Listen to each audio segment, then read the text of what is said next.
Yo guys, Harsh here and welcome back to Technolobe. Now, when you go to buy a laptop these days, there are a number of options available which can confuse you. So I try to review as many laptops as I can so that you guys can have a clear idea as to which laptop to buy and which not to buy. So today over here we have the HP Pavilion 15AU123CL. Yeah, I know that the name is big, but this laptop has some pretty good features and today we are going to do a full review of this product. So without wasting any more time, let's get started.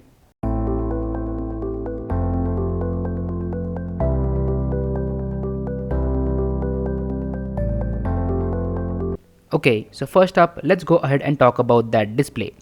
So this one has a display with a resolution of 1366 by 768, which is not full HD, which is a big letdown. Even your budget smartphones in 2017 have a full HD display, but this one does not, which as I mentioned earlier is a big letdown. Now one good thing about the display is that it is touchscreen. Now I don't know what the functionality is for a touchscreen laptop because I never got the idea of a touchscreen laptop, but it is good that you have a touch input. Now moving on, let's talk about the keyboard and the trackpad. So I just love keyboard on HP laptops. They are really clicky, they have a good travel to them, and this keyboard is backlit as well. One more good thing is that it is a full-size keyboard with a number pad, which is a great thing in my opinion. The trackpad is good as well. It is made out of rubber and not glass, which is kind of a letdown because I have been using the MacBook Air for over 2 years and it has a glass trackpad. The glass trackpad on the MacBook is just awesome, but this one is good too. We cannot complain that this is bad, it's just that I am used to the glass trackpad. Next up, let's talk about the performance of this machine. So this one comes with an Intel Core i5 processor, which is Kaby Lake, that is 7th generation, which is the latest generation processor, which is a very good thing in my opinion. Coupled with that, it has 12 GB of RAM, which will give you enough memory for multitasking. Now it does not come with a dedicated graphic card because it is not at all meant for gaming. It is meant for normal usage like people who like to browse the web or maybe do some work on Microsoft Word, Excel, watch movies, listen to music and do some work on apps like Photoshop, Picasa or some light apps. So as I mentioned earlier, it is not at all meant for gaming because it does not have a dedicated graphic card. It does have integrated graphics, but we all know how those work out. But anyway, the overall performance is really good and you will notice no lag whatsoever in a normal usage. Moving forward, let's talk about the design and the build quality. I really like design of HP laptops because they are thin and lightweight and the build quality is awesome as well.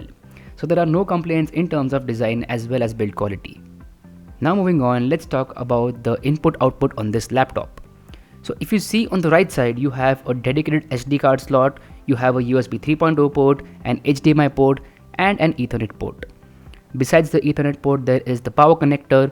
Moving to the left side, you have one more USB 3.0 port along with a USB 2.0 port and an headphone jack. Now besides that headphone jack, this one has a CD drive. Now I do not get why in 2017 companies go with a CD drive and do not provide an option with an SSD. This one should come with an SSD and should ditch the CD drive because come on, we are living in 2017, no one uses compact discs. You should give an SSD instead of the CD drive. You can take extra money from us because the performance that an SSD gives, it's just outstanding. Now this one has a hard disk which has a capacity of 1 TB, so the storage is enough, but it is not an SSD, it is a normal hard drive. So don't expect crazy speeds because only SSDs can perform very fast. Talking about the battery life, this one will give you easily 6 to 7 hours of battery life on a full charge on a normal use. But if you go for a heavy use, it will give you 3 to 4 hours of battery life, which is good enough. So overall, this laptop has a lot to offer. As I mentioned earlier, the performance on this laptop is buttery smooth for normal usage. So say if you want to browse the web or watch movies, music, or do some light photo editing on Photoshop or even light video editing like 1080p video editing on Adobe Premiere, you can do that. But if you go for graphics intensive tasks like playing games, then yeah, it is not possible because this one does not have a dedicated video card or a graphic card. Now as far as the pricing goes, it varies a lot. If you go to buy this laptop in offline stores, you will get it for as high up to 60,000, but if you buy it online from Amazon or eBay, you can get it for as low as 40,000 rupees. So if you get this laptop for 40,000 rupees, then it is a pretty sweet deal, but anything above that, it is not worth it. So if you get this laptop for 60,000, I would definitely not recommend it, but for 40,000 rupees, you can definitely go ahead and buy this laptop.